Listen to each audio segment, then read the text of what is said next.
مصافحہ ایک ہاتھ سے کرنے کی دلیل کیا ہے؟ شیخ عبید الرحمن۔ جو سوال ابھی کیا گیا ہے مصافحہ کرنے کے حوالے سے، ایک ہاتھ سے مصافحہ کرنے کے حوالے سے، سنت یہی ہے نبی کریم صلی اللہ علیہ وآلہ وسلم کی۔ عبداللہ ابن بصر رضی اللہ تعالیٰ عنہ فرماتے ہیں ترون یدی ہذہ صافحت بہا رسول اللہ صلی اللہ علیہ وسلم۔ التمہید ابن عبد البر میں صحیح سند کے ساتھ میں یہ روایت ذکر ہے۔ اس روایت کا مفہوم یہ ہے کہ میرے اس ہاتھ کو دیکھ رہے ہو، اس سے میں نے نبی کریم صلی اللہ علیہ وآلہ وسلم سے مصافحہ کیا ہے۔ اس روایت کا مفہوم بالکل واضح ہے، مگر بعض لوگوں کا کہنا یہ ہے کہ دونوں ہاتھوں سے مصافحہ کرنا چاہیے۔ آپ یقین مانیں کہ آج کی تاریخ تک مصافحہ کے حوالے سے لوگوں کے پاس ایک بھی کوئی ایسی روایت نہیں ہے جس کو صحیح یا ضعیف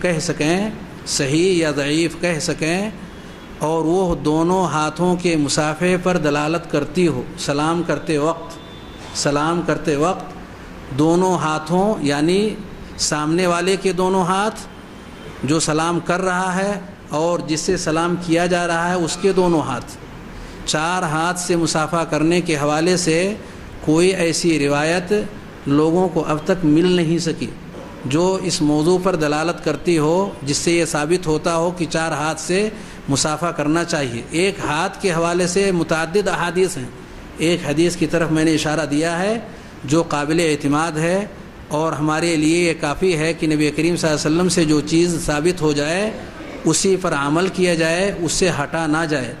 البتہ ایک حدیث لوگ ذکر کرتے ہیں اور وہ صحیح بخاری کی روایت ہے عبداللہ بن مسعود رضی اللہ تعالیٰ عنہ کی۔ انہوں نے نبی کریم صلی اللہ علیہ وآلہ وسلم سے درود کا طریقہ پوچھا کہ ہم آپ پر درود کیسے بھیجیں، تو نبی کریم صلی اللہ علیہ وآلہ وسلم نے ان کا ایک ہاتھ اپنے دونوں ہاتھوں کے بیچ میں کر لیا، اس سے کچھ لوگوں نے استدلال کیا کہ مصافحہ دو ہاتھ سے کرنا چاہیے، جیسا کہ نبی کریم صلی اللہ علیہ وسلم نے اس حدیث کے اندر جو کہ صحیح بخاری کی روایت ہے، اس حدیث سے یہ معلوم ہوتا ہے کہ آپ نے دونوں ہاتھوں سے مصافحہ کیا۔ مگر یاد رہنا چاہیے کہ نبی کریم صلی اللہ علیہ وآلہ وسلم نے دو ہاتھ ملایا اور عبداللہ بن مسعود رضی اللہ تعالیٰ عنہ کا ایک ہی ہاتھ تھا، یعنی چار ہاتھ کے بجائے یہ تین ہاتھ والا سلام ہے جس پر آج کسی کا عمل نہیں ہے۔ استدلال اس حدیث سے، مگر اس حدیث پر عمل نہیں ہے، چار ہاتھ ملانے پر عمل چل رہا ہے، اس حدیث پر عمل نہیں ہوا، یعنی ایک طرف سے دو اور ایک طرف سے ایک۔ معاملہ دراصل یہ ہے کہ نبی کریم صلی اللہ علیہ وآلہ وسلم انہیں سکھانے کے لیے شفقت کے طور پر، محبت کے طور پر، تعلیم کے طور پر آپ نے ان کا ہاتھ اپنے دونوں ہاتھوں میں لے کر کے، تاکہ آپس کے درمیان کوئی رکاوٹ والی چیز نہ رہے، شرح صدر کے ساتھ میں وہ کان اور دھیان لگا کر کے پوری باتوں کو سنیں اور سمجھیں اور بعد کے لوگوں تک منتقل کریں۔ یہ آپ کا مزاج تھا، مختلف طریقے سے آپ شفقت کا اظہار کرتے تھے تعلیم کے موقع پر۔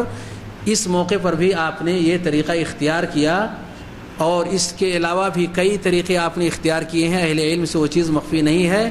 یہاں نبی کریم صلی اللہ علیہ وسلم نے تعلیم کے طور پر ایسا کیا تھا، مصافحہ اور سلام وہ موقع نہیں تھا جو آپ نے اس موقع پر کیا ہے۔ اس لیے سنت وہی ہے جو ابھی آپ کے سامنے عبداللہ بن مسعود رضی اللہ تعالیٰ عنہ کی حدیث کی روشنی میں بتایا گیا۔ اللہ رب العالمین ہمیں سنت پر عمل کرنے کی توفیق عطا فرمائے۔